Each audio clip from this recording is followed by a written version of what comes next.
this episode of the Reynolds Direction, I'm joined by Jordan Lulich to discuss the law of real estate. Jordan, thank you for coming on the show. Yeah, appreciate it. Thank you for having me, Trevor. So I want to start off by giving you the chance to introduce yourself and your firm. Sure. So my name is Jordan Lulich, local attorney, was born and raised in the area. And so I went off to Florida State University. I'm a double Knoll, so go Knowles. And so when I graduated law school, I made the decision to return here to the area where I grew up. I joined my dad in practice at the time. He was a solo practitioner for 35 years in Sebastian. And so over the past 4 years, we've been able to grow the company. We've got now 2 offices, an office in Vero Beach, office in Sebastian. There are 6 attorneys that we have, and we are a full-service law firm. So my primary area is real estate, with a little bit of experience in that probate and estate planning. And so, yeah, I'm excited to try and help bring education and bring value to everybody listening. Absolutely. And I think it's very nice to have a connection like you in the field of real estate, since you have a plethora of knowledge as far as the contracts that go into it, and you can help guide not just buyers and sellers, but also real estate agents in navigating the legal aspect of a real estate transaction. Absolutely. I'm also a licensed real estate instructor. I've also passed my sales associate license. So I spend a lot of time training, educating, and making agents aware about the legal aspects that go into real estate. And so I enjoy it. That's my passion. I love helping people. I love adding value. But ultimately, a lot of what I do in terms of the training and the education is I'm really trying to get people not to hire me. I know that sounds counterintuitive, right? Yeah. But I constantly go to different groups and speak and give talks, and everything that I try to tell people is how to stay out of trouble, right? Sometimes it's absolutely necessary to hire an attorney, but I think the philosophy that our firm has, it's one of our core values, is we're just brutally honest, Trevor, brutally honest, and we tell people what they don't want to hear. And sometimes we tell people what they want to hear. So if someone doesn't have a case, we let them know. And if someone does have a case, we let them know. And I think that honesty is an important bedrock to have as an agent, as a buyer, as a seller, as an individual, and especially for us as attorneys.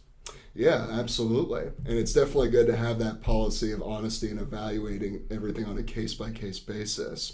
And one of the biggest things that I started to become very curious about as I got more and more into this position is the legal rights that people or buyers and sellers have regarding the legal property rights they have and how that transfer occurs in a legal sense regarding the deed and the title.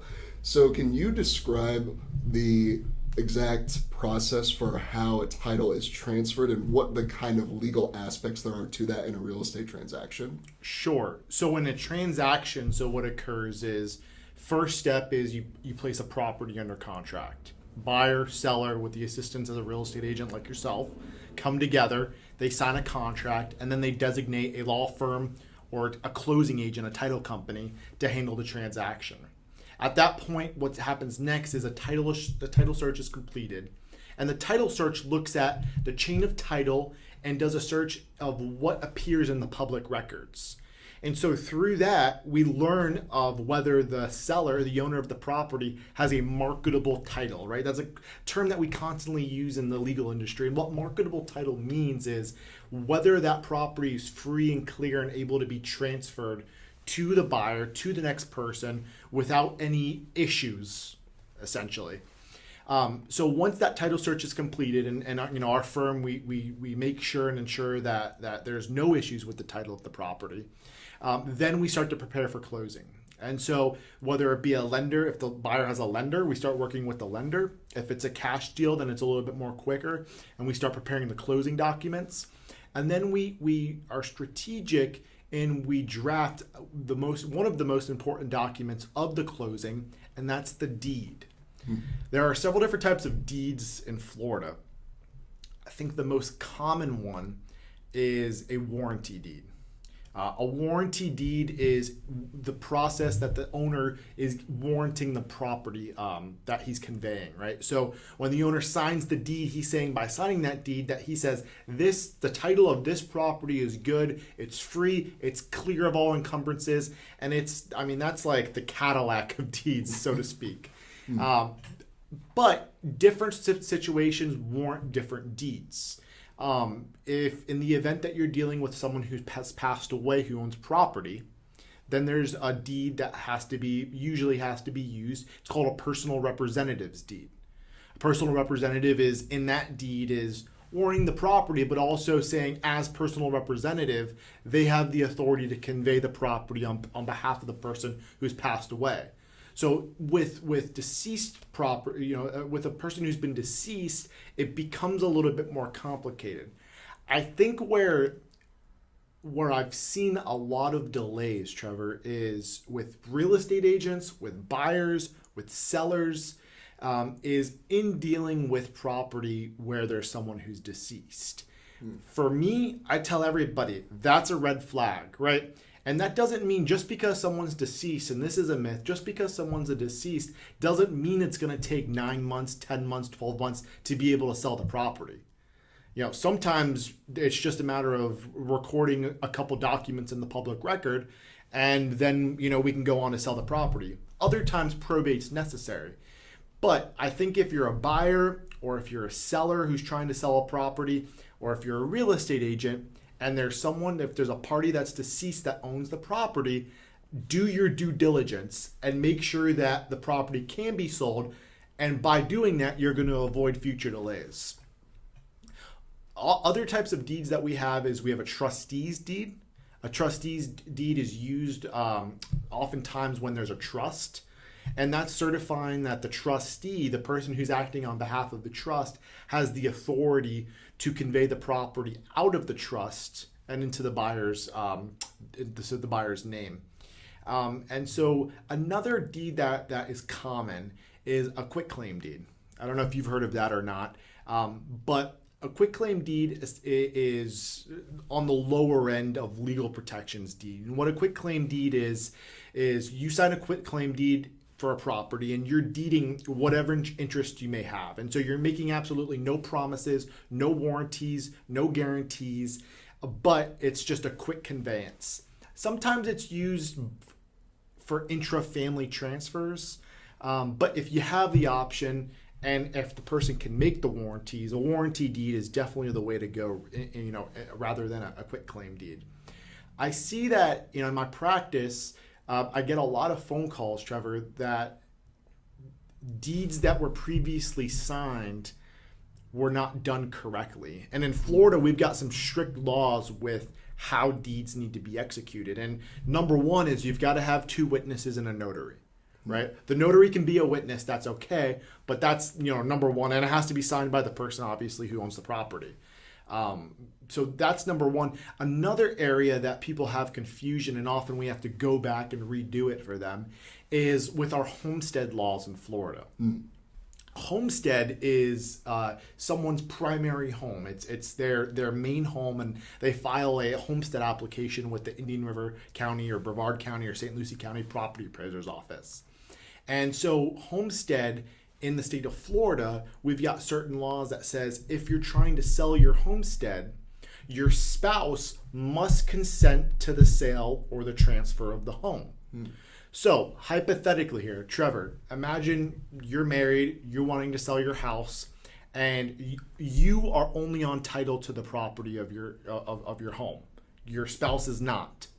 Well, if you go to sell your property, your homestead property, your main home, and you sign a deed and your spouse does not sign it, that's not a valid conveyance of ownership, right? Even though you're the only person on title of the property, your spouse must, by Florida law, consent to the transfer of ownership of homestead property, even if the spouse is not on the deed. So a lot of times we see people trying to take this into their own hands, and they don't know about these formalities, right? They don't know about having 2 witnesses, having a notary, having to have a spouse join. They don't know if it's in a trust that a trust certification must be done to make sure that the trust allows them to actually convey the property out of the trust. So there's a lot that goes into a deed, more than just going to the clerk's office and filling out a document, if it's done the right way. A deed, it's a relatively, in just that self, if you're just trying to deed it outside of a real estate transaction, it's not a very expensive document for an attorney to prepare. It's around $300. Probably $250 to $500 is the range. But I would recommend doing it the right way, because otherwise you may face future delays and future issues in the future. That's definitely a very in-depth way of looking at it, and I appreciate you bringing all of that knowledge, because it's one of the biggest things that I see when looking through all the different documents for a transaction.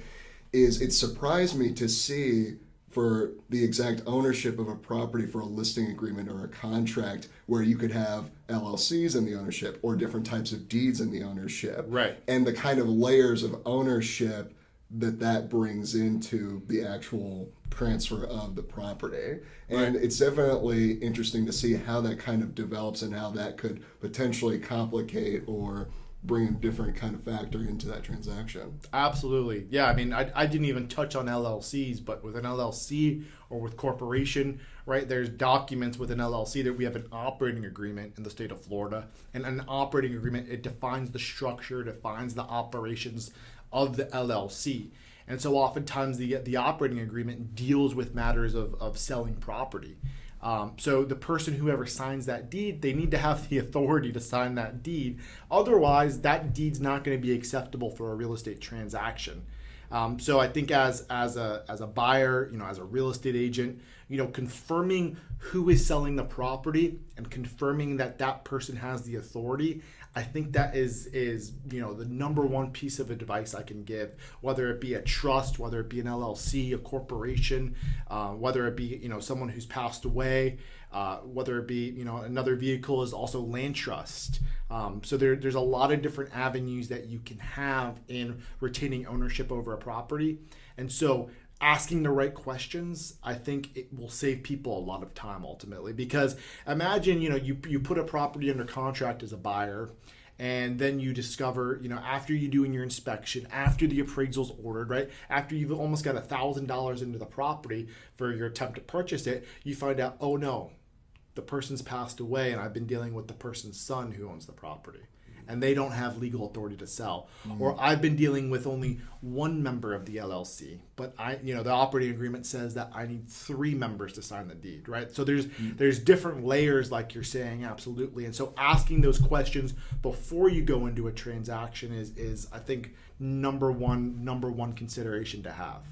Yeah, absolutely. And one great point that you bring up is the aspect of having multiple people under that layer of ownership with a deed or an LLC. Right. And especially when there's the transfer of real estate when a person is deceased, how do you usually guide agents when they have a situation where they have a client or clients come in where it's either a group of family members or just a group of individuals who have inherited a property, to really kind of cover the legal agreements regarding the sale and the transaction of the property? Sure.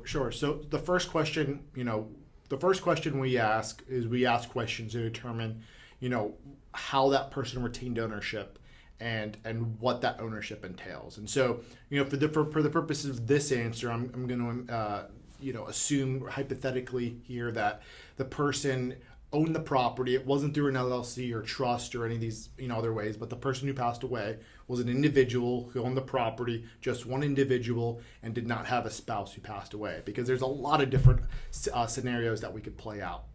So in that situation, if an agent, if a seller, who's maybe the child or some type of heir of the person who passed away, the first question that we ask is, we need to see, did that person have a will? Number one, and when did that person pass away? There's several different types of probate, and so there's a short probate and there's a longer probate. And so our team, we investigate first whether we can go and take that short probate route, which is a little bit less expensive and a lot more, it's quicker. And can we recommend that short probate route for the person who's trying to sell the property? The next step is If there is a will, we absolutely need a copy of the death certificate, the original death certificate, and we need the original will if a will exists. Most people, unfortunately, they don't have wills. It's just, I'm guilty of charge, right? I don't like to think about, while I have a will, I don't like to think about when I pass away. It's an awkward conversation for a lot of people. But, if you don't have a will, what happens is the laws of the state of Florida control what happens. So you have no decision, you have no control over how your assets are distributed when you pass. So, but in order to answer your question, we determine if there's a will or if there's no will. If there's a will, we need that original will. We need a death certificate, and then we talk about that probate process. So gathering those documentation, I think, is necessary. 2 pieces of advice is, if you've got someone who's passed away, they don't have legal authority to sign a contract, a listing agreement. They don't have legal authority to sign anything until either the short probate is completed, or if you're going through the longer probate, which we call formal administration, if a personal representative is appointed.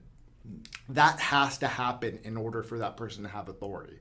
So, I know a lot of people are anxious to sign the contract, to sign the listing agreement, but it could mean nothing if the person doesn't have the authority to sign those documentations.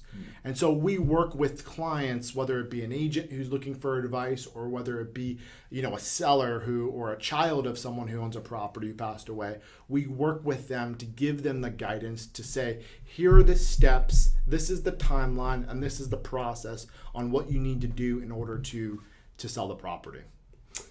Yeah, it definitely sounds like a very in-depth process in that it's a very complicated time, not just for the legal ramifications regarding that transfer of ownership, but it is complicated, as you say, to talk about the instances and what happens when that does happen in someone's life. Right. And I think definitely thinking about and considering the legal aspects of that, especially with regards to a person's home, is very important.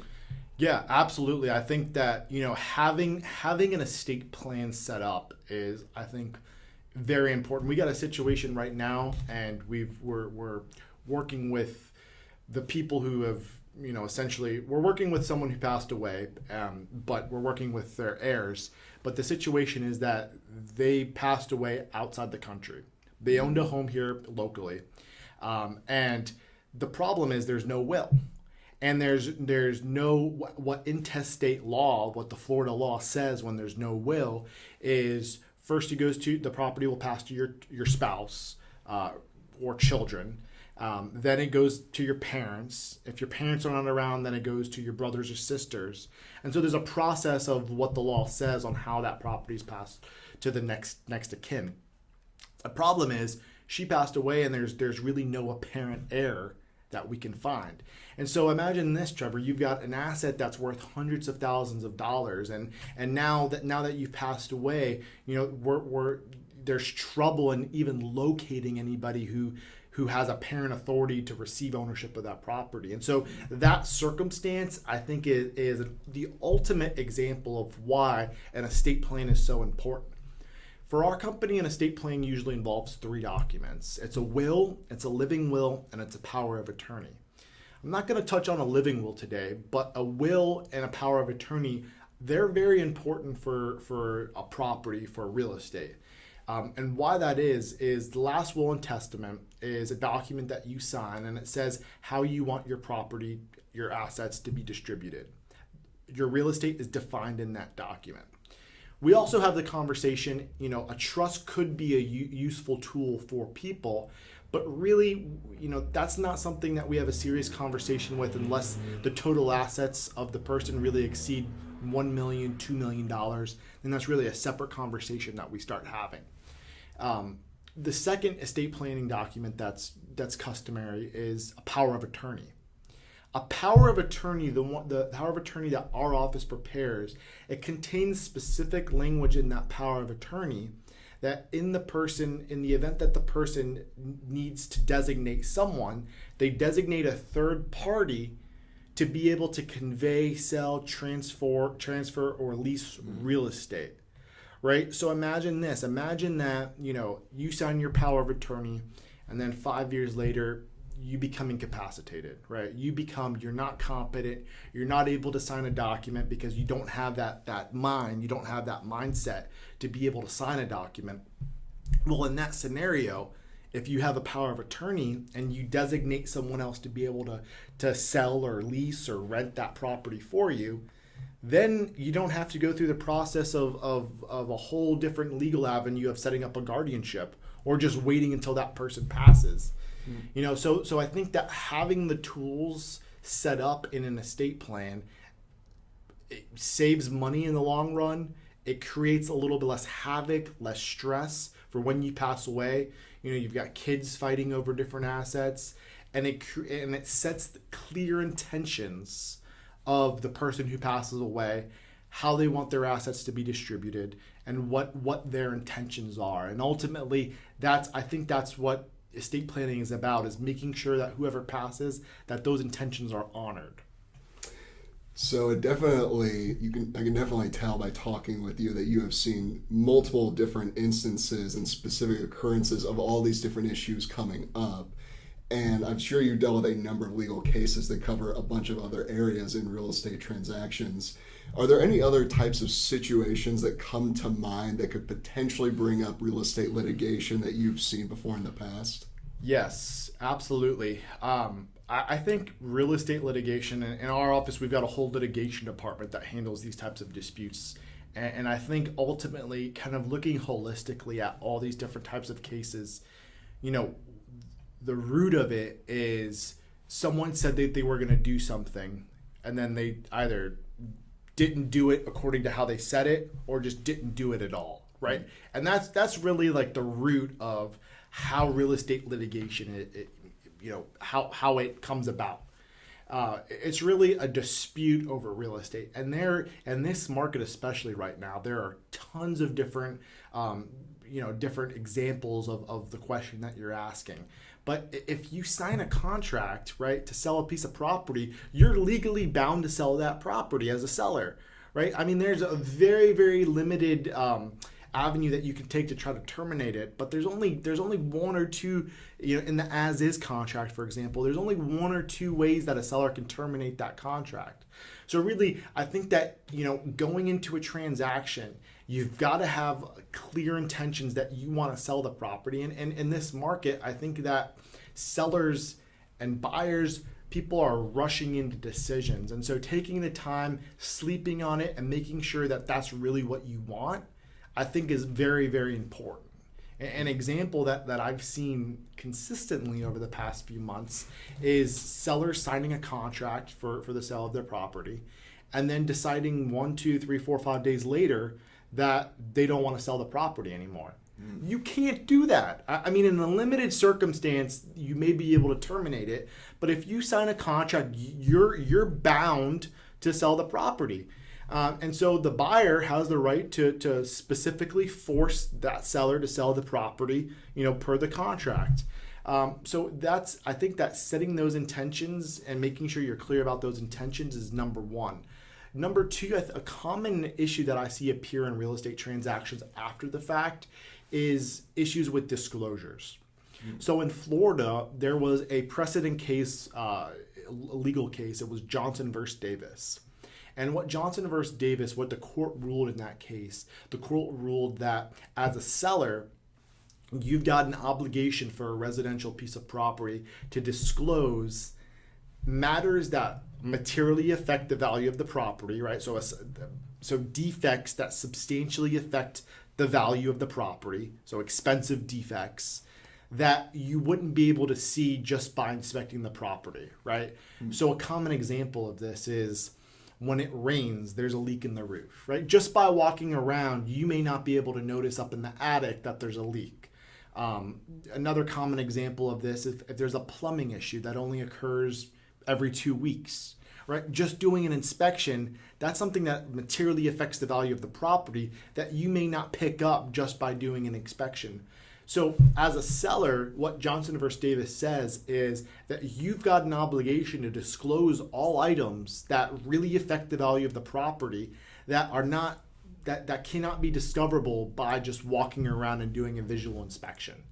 And so if you try to avoid that, and if you try to bypass that disclosure law in the state of Florida, then the buyer has the right potentially to enforce that, to be made whole in that situation. And so we do work with a lot of buyers, unfortunately, that have disclosure issues, that they move into the property and they find out that there's been a plumbing issue and that it's been a consistent issue over the past year, or that there's a leak in the roof that wasn't visible but is very apparent when it rains heavy. So these different types of issues, I think it's important to be upfront, it's important to be honest, and it's important to make sure you're disclosing these items in the contract when you sign the contract. Absolutely. Specificity and certainty. Absolutely. In all of it. Absolutely. I think that some other examples, going into ownership of a property is almost like a marriage. Many people go into an ownership of a property, they're not married, but it's like a marriage. And in that, if you break up with that person, or if that relationship falls south, then you still own a asset that is worth hundreds of thousands of dollars.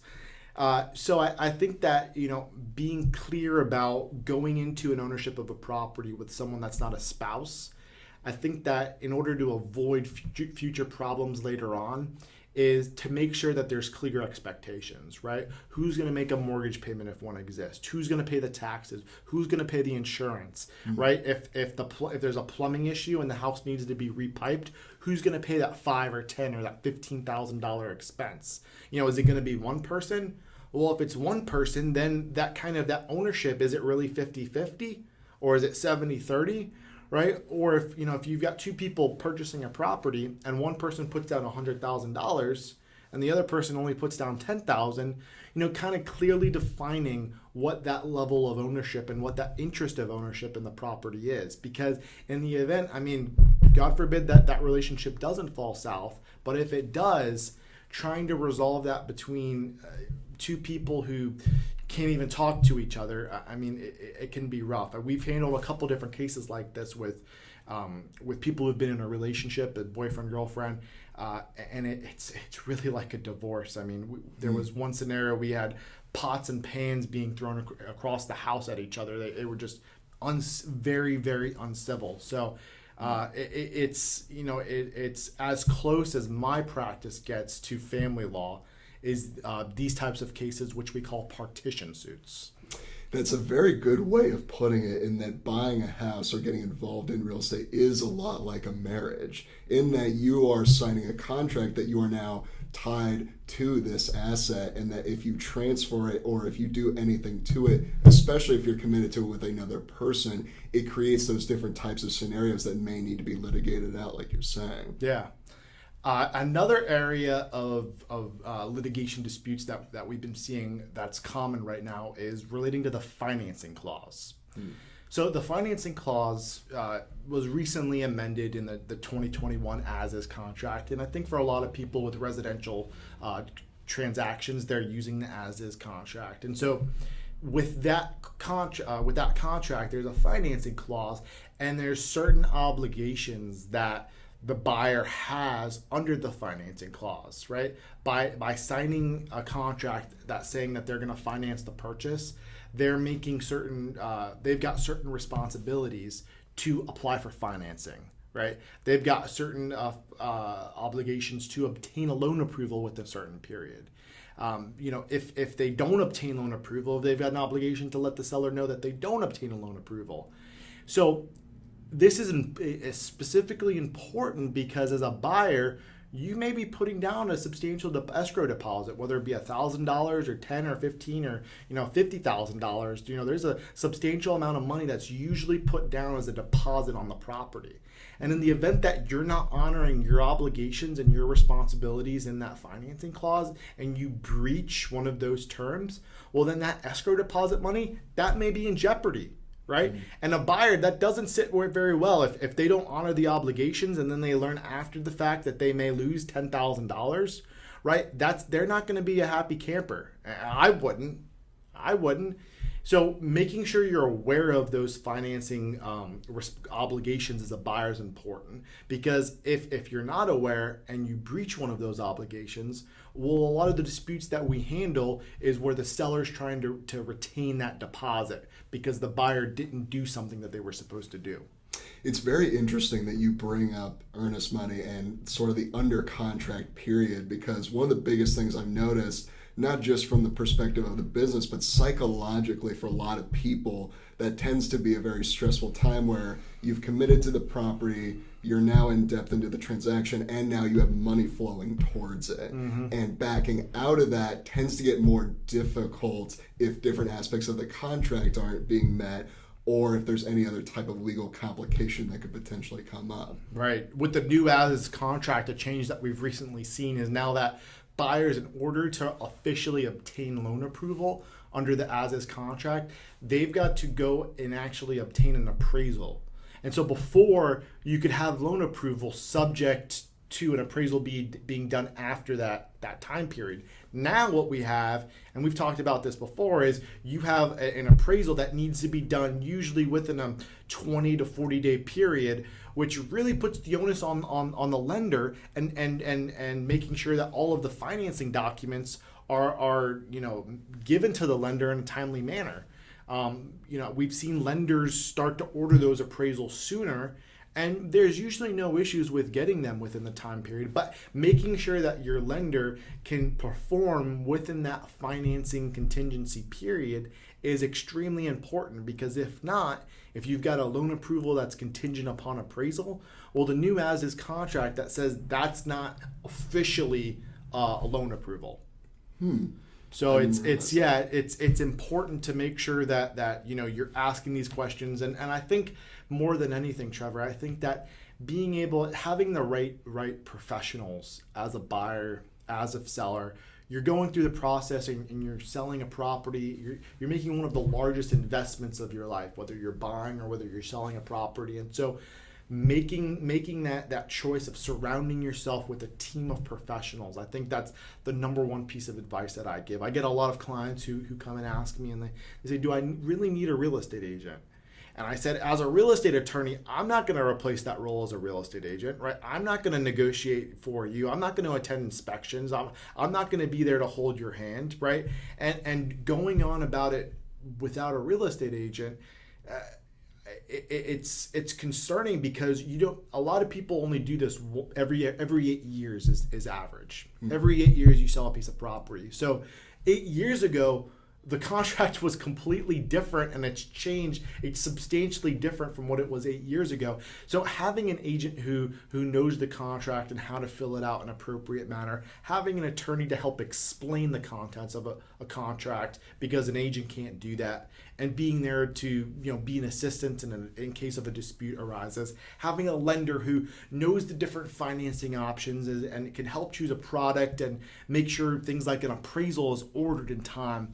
And then having a closing agent like a real estate attorney or a title company there to be able to close that transaction in a smooth and timely manner.